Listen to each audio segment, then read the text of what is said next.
ఈరోజు చెన్నై చెపాక్ స్టేడియంలో CSK team comeback ఇస్తుందా?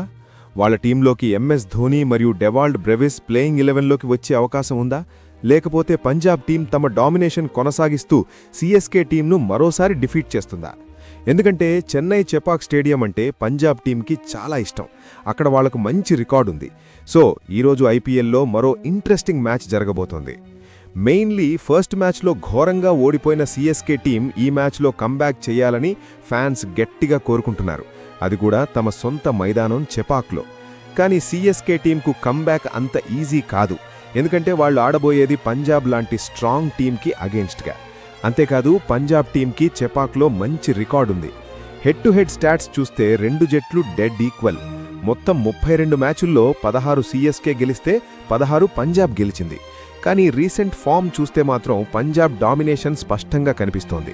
లాస్ట్ 8 మ్యాచుల్లో సీఎస్కే 2 మాత్రమే గెలిస్తే పంజాబ్ 6 గెలిచింది. చెపాక్లో కూడా పంజాబ్కు అడ్వాంటేజ్ ఉంది. 9 మ్యాచుల్లో 5 గెలిచింది, సీఎస్కే 4 మాత్రమే. గత సీజన్లో సీఎస్కే తమ హోమ్ గ్రౌండ్లోనే బాగా స్ట్రగుల్ అయింది. 6 మ్యాచుల్లో 5 ఓడిపోయి 1 మ్యాచ్ మాత్రమే గెలిచింది. అందుకే ఈ సీజన్లో తమ కంచుకోటను మళ్లీ స్ట్రాంగ్గా మార్చుకోవాలని చూస్తున్నారు. కానీ ఈ మ్యాచ్లో పంజాబ్ను ఓడించడం అంత సులువు కాదు. ఆన్ పేపర్ చూస్తే Punjab Kings hot favourites. Pitch report విషయానికొస్తే చెపాక్ ఇప్పుడు పూర్తిగా మారిపోయింది.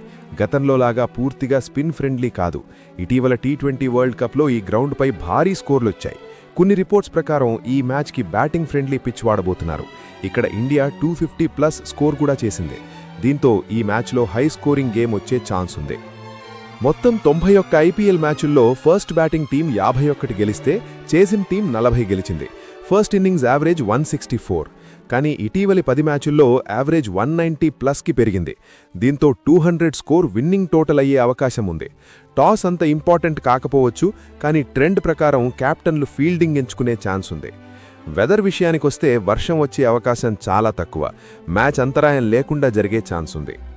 ఇప్పుడు సీఎస్కే టీం గురించి మాట్లాడితే పెద్ద టాకింగ్ పాయింట్ ఎంఎస్ ధోనీ మరియు డెవాల్డ్ బ్రెవిస్ ప్లేయింగ్ 11లోకి వస్తారా అన్నది. వీళ్ళిద్దరూ నెట్స్లో ప్రాక్టీస్ చేసినప్పటికీ అది ఇంటెన్స్ ప్రిపరేషన్లా కనిపించలేదు. ధోనీ లైట్ ప్రాక్టీస్ మాత్రమే చేశాడు.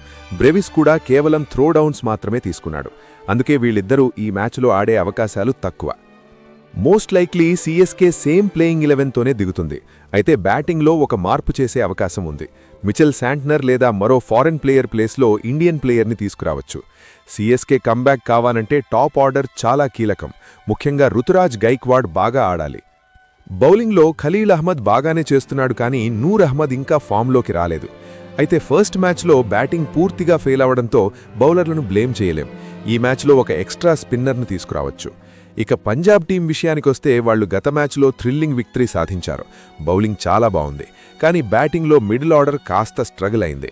ఈ మ్యాచ్లో దాన్ని ఇంప్రూవ్ చేయాలి, లేకపోతే టాప్ ఆర్డర్ మీద మాత్రమే ఆధారపడాల్సి వస్తుంది.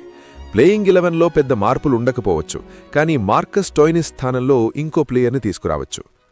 ప్లేయర్ బ్యాటిల్స్ చూస్తే రుతురాజ్ వర్సెస్ హర్షదీప్ సింగ్, శ్రేయస్ అయ్యర్ వర్సెస్ ఖలీల్ అహ్మద్ చాలా కీలకం. పవర్ ప్లే ఈ మ్యాచ్లో చాలా ఇంపార్టెంట్. ఏ టీం తక్కువ వికెట్లు కోల్పోతుందో వాళ్లకే మ్యాచ్ అడ్వాంటేజ్ ఉంటుంది. సో చివరగా చెన్నై తమ హోమ్ గ్రౌండ్లో కంబ్యాక్ చేస్తుందా, లేక పంజాబ్ తమ డామినేషన్ కొనసాగిస్తుందా? మీ అభిప్రాయం కమెంట్లో చెప్పండి. వీడియో నచ్చితే లైక్ చేయండి, ఛానల్ను సబ్స్క్రైబ్ చేయండి.